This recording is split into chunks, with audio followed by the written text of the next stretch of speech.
prosím vás, neskažte si to, až pojedete domů. Je vás zde hodně moc, což je dobře. Ale počkejte, vyčkejte, než se to začne rozjíždět. Chovejte se na silnicích tak, jako jste se chovali tady dnes, i vaši předchůdci včera. Buďte gentlemany na silnici, dejte si pozor. Máte sebou mraky dětí, ať se někomu něco nestane. Je to 13. ročník. Jiný typ letadla má za stejné roli, tak v podstatě něco podobného asi ne, tady pojíždí letadlo. Chtěl průlet. Nemám informace o tom, Má.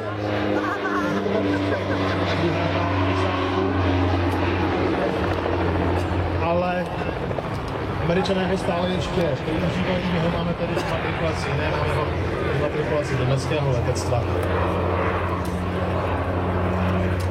Prosím vás, teď je důležitá zpráva, ztratil si tady 3letý Davídek, já tady dám mikrofon, mamince mnoho lépe popíše. Má zelené tričko s nápisem Traktriál, protože takovou to nafukovací stíhačku pro poučit brýle srdečný. Prosím vás, teď jste někdo, přivíte se v dokumentátorskému stanovišti. Traktriál má napsáno na tričku. Byl bojově opravdu nasazen ve Vietnamu a to, co sebou nosil, jako on když byl zařazen do služby, tak prakticky nahrazoval ty starší letouny z druhé války Skyridery. Má 2 turbovrtulové motory, což nás neto, ovšem má 4 kulomety, ty jsou v těch pahýlech, 5 závěsníků, může nosit až 1490 kg bomb. Teď jsou třeba mohli pojíždět také jak trojka replika, bezmenčené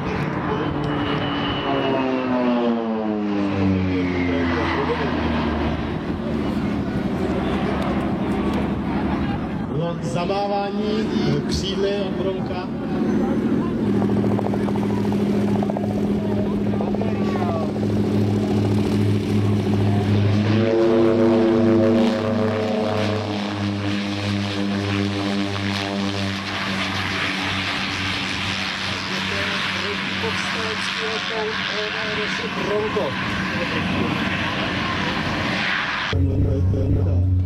Takže pokud tu hudbu zná, tak může některé věci tam budou scházet, protože to vám zasílá přesně to, jak se příště. Může vám přišel ty chvíli, kde to bylo vlastně společné.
Věci, ale...